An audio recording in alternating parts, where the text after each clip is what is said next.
If you do not want to miss the best moments that come out of these raw, completely unplanned conversations that I have with these very interesting people, then make sure you subscribe to this channel, PGX Clips, and press the bell icon top so that you know the next time we post. Help with vulnerable classes, frankly, I was speaking with Brian Johnson in Mumbai. He's working with us, by the way, on the air purification stuff. Makes complete sense, right? I'm speaking with him as well. And if he starts detailing all the things we are letting into our lungs, it's a very morbid thing to listen to. And so this is a problem facing us right in the face for whatever political reason, for whatever lack of scientific rigor in our bureaucratic community. I don't know what the reason is. We don't know why this happens. We have some guesses. Some of them are political guesses. Some of them are guesses to alter the narrative from political soft points, right? Like we know why it happens. Maybe the answer is not as publicly stated on why. Why does it happen? Yeah, so I mean, one is there's a large number of sources, right? And if you look at Delhi by itself, it's almost like a bowl, the Delhi's geography, right? Surrounded by mountains on multiple sides. And because in winter season, of course, inversion happens because the surface temperature of the city is colder. Like usually what happens is as you go higher, the temperature decreases. But in Delhi, because during winter the surface is also cold, it causes inversion, which means there's a layer of hot air trapped between two layers of cold air. And suddenly the particles which were otherwise supposed to go high up get trapped onto the breathing level, right? Really? Right. So that inversion is causing it to be that abundant. But the sources are also the issue. Everyone says stubble burning, and yes, it has a contribution to it. Second is infrastructure development, right? If you look at projects across the country, they're not coordinated. So especially in Bombay, right, there's a metro construction happening, a bridge construction happening. They still want to change the pipe below the road on the same day. And then the building is also being redeveloped next to it. So the sheer amount of dust that is getting generated is exponentially higher than what it used to be decades ago. Now add to that quick commerce and mobility, where you have suddenly 10,000 times the number of motorcycles and cars on the street. 10,000? It's actually, that's an arbitrary number, Sure. but the numbers But it's a 5x, 10x, right, significant multiple, right? The sheer amount of particulate matter and volatile organic compounds being generated per square kilometers is now exponentially higher than it used to be. And so in winter, when this is clubbed with inversion, that pollution has no escape. And as a result, you see such high compounding of the particulate matter in the city.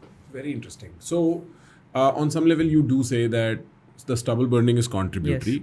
Then there is a geographical thing happening in Delhi where, because it's a bowl-shaped structure, in the winters, what happens is there's a layer of cold air, which is where all this particulate matter is accumulated, and then a layer of hot air, and then another layer of cold air. So the layer of cold air is literally your surface temperatures, your buildings and so on. Right. Yeah. And so because the hot air is above, it won't let all the particulate matter float up. But on the contrary, I've always wondered, Mumbai is by the sea. Yeah. There is, what is it called, easterly or westerlies, whatever, right? There's a wind blowing always from the sea or back. The temperature alteration between water being cold and land being hot and so on. So there is a wind cycle happening. Why, in that case, is the geography not compounding in the opposite direction? Chances are you've seen a clip from my podcast. Probably a laugh, a confession, a moment no one expected, but that's just a glimpse. The real conversation is something else. It's when people forget the cameras, when they stop performing and let you see who they really are. That's when it gets good. That's when it feels real. These moments don't come from scripts. They just happen, and they stay with you, not because they're perfect, but because they're real. Conversations like these don't happen everywhere.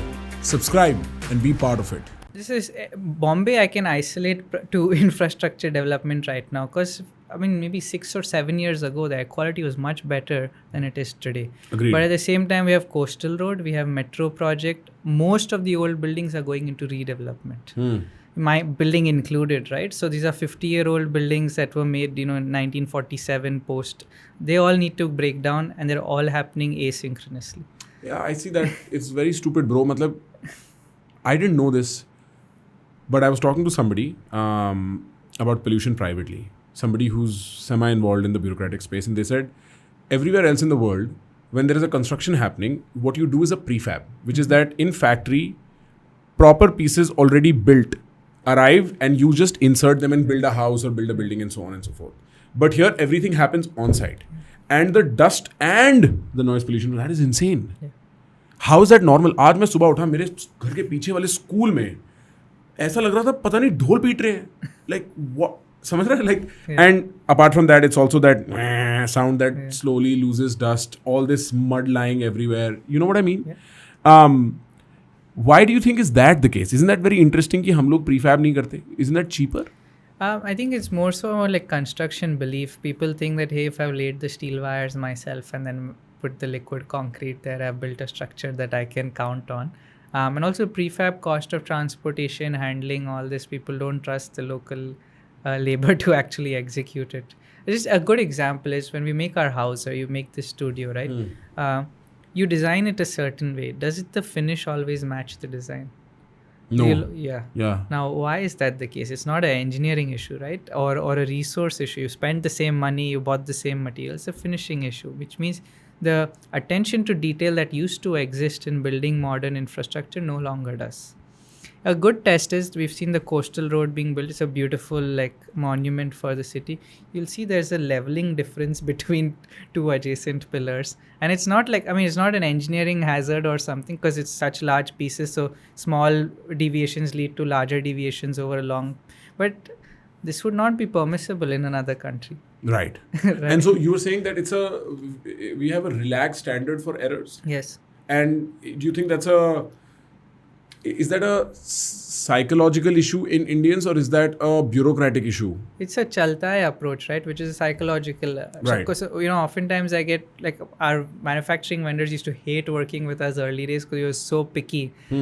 If I say space gray, it needs to be this color tone of space gray. Two identical, like two hives cannot have different colors.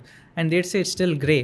It's like gray is a broad spectrum, right? Like I want this shade of gray so that the shine looks a certain way in different light. So that chalta hai approach that I give you gray color, but I asked for a specific shade of gray is a clear indicator of and it's abundant everywhere, right? Even from the carpenter in the house who'll install your brand new TV, it will be slightly slant. It's okay, man. Yeah, right. What are you gonna do? No, I think the largest testament to the chalta hai attitude. Yeah. Is the fact that every winter, every October, we just gear the up. Everybody sits at home being like, अब अगले महीने से फटने वाली है, सब लोग ready हो जाओ. अच्छा तुमने एयर प्यूरिफायर साफ करवाया, अरे डाइसन का air purifier. Like, bro, I think there is a silent tax on the Indian existence we don't talk about. For instance, if I have to operate this in Faridabad or anywhere else in India except Mumbai, I have to install a generator. Because despite my taxpayer money, I do not get continuous supply of electricity. And there's two reasons. One, you can say there's a resource allocation problem and we don't really have electricity for everybody. And Prakhar, count your privilege. Or you can actually go and talk to people who work for Bijli Vibhag and figure out ki exactly cuts hote kyun hain. And the things you'll find out you'll not really like. Right? Then, मैं सड़कों पे गड्ढे हैं, उसका maintenance जो होगा मेरी गाड़ी पे आएगा, I'm going to pay for that money. So in so many ways, because public works is not properly done, the consumer is charged an extra silent tax that makes your disposable income even smaller. So an air purifier that, and air purifiers range from anywhere between 10-15K to 1.5 lakh rupees.